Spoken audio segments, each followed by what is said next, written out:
الحمد للہ رب العالمین والصلاة والسلام علی سید المرسلین اما بعد فاعوذ باللہ من الشیطان الرجیم بسم اللہ الرحمن الرحیم والصلاة والسلام علیک یا رسول اللہ وعلی آلک واصحابک یا حبیب اللہ والصلاة والسلام علیک یا نبی اللہ وعلی آلک واصحابک یا نور اللہ۔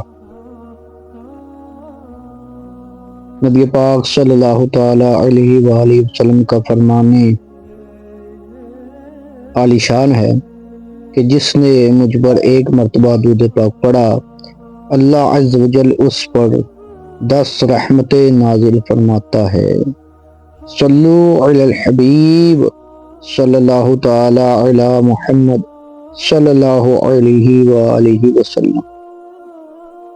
حضرت سیداتنا عائشہ صدیقہ رضی اللہ تعالی عنہ سے روایت ہے کہ حضور سراپہ نور صلی اللہ تعالی علیہ وآلہ وسلم نے فرمایا کہ میرے پاس جبریل علیہ السلام آئے اور کہا، شعبان کی 15ویں رات ہے، اس میں اللہ عز و جل جہنم سے اتنوں کو آزاد فرماتا ہے جتنے بنی کلب کی بکریوں کے بال ہیں، مگر کافر اور عداوت والے، رشتہ کاٹنے والے، کپڑا لٹکانے والے اور والدین کی نافرمانی کرنے والے اور شراب کے عادی کی طرف نظر رحمت نہیں فرماتا۔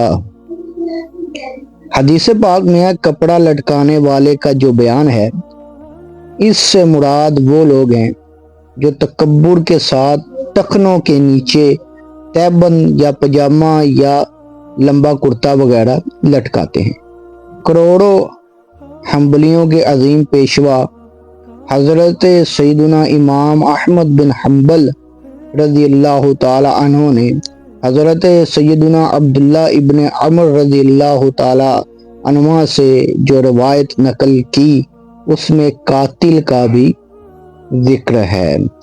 حضرت سیدنا کثیر بن مرہ رضی اللہ تعالیٰ عنہ سے روایت ہے کہ تاجدار رسالت صلی اللہ علیہ وآلہ وسلم نے فرمایا، اللہ عز و جل شعبان کی 15ویں شب میں تمام زمین والوں کو بخش دیتا ہے سوائے مشرک اور عداوت والے کے۔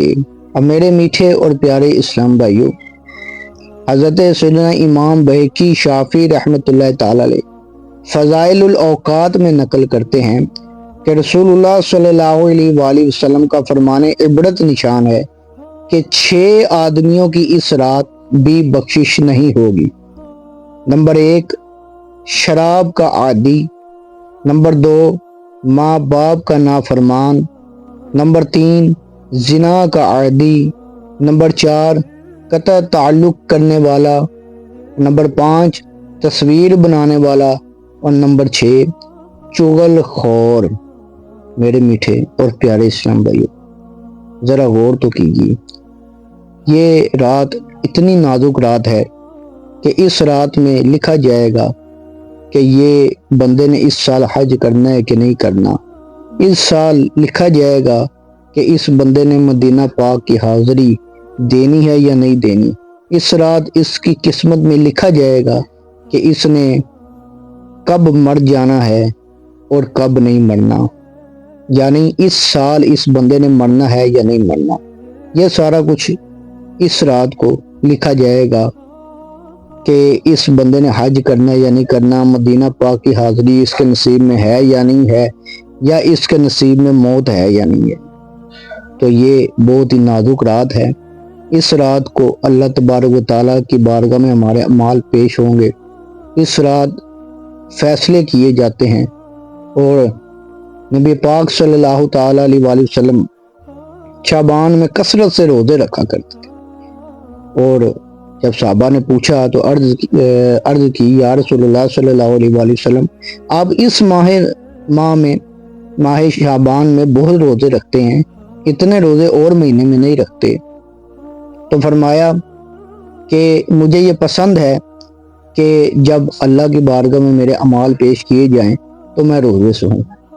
تو یہ بہت ہی نازک رات ہے۔ آپ نے یہ بھی سنا کہ جو رشتہ داری کاٹنے والا ہے یعنی قطع تعلقی کرنے والا ہے اس کی بھی اس رات بخشش نہیں کی جائے گی۔ جو زنا کا عادی ہے اس کی بھی بخشش نہیں ہوگی۔ جو جناب والا قاتل ہے اس کی بھی بخشش نہیں ہوگی۔ تو جو ماں باپ کا نافرمان ہے اس کی بھی اس رات بخشش نہیں ہوگی۔ تو ہمیں چاہیے کہ ہم اس پر غور کریں کہ جو حدیث پاک میں جن لوگوں کا ذکر آیا ہے اس سے ہم توبہ کریں۔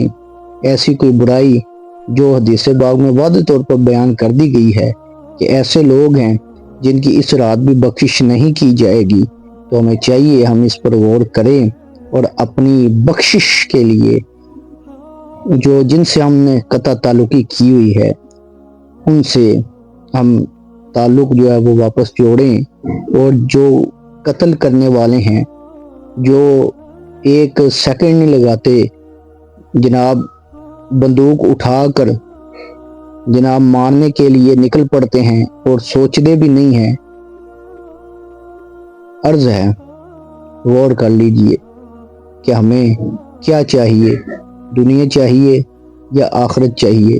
دنیا میں اپنا ٹھاٹھ باٹھ چاہیے، لوگوں کے ڈر میں لوگوں کے دل میں ڈر بٹھانا مقصود ہے، یا اللہ تبارک و تعالیٰ سے ڈرنا مقصود ہے؟ یہ ہمیں اس پر غور کر لینا چاہیے۔ اللہ تبارک و تعالیٰ سے دعا ہے اللہ تبارک و تعالیٰ ہمیں عمل کرنے کی توفیق عطا فرمائے۔ آمین بجاہ نبی الامین صلی اللہ تعالیٰ علیہ وآلہ وسلم۔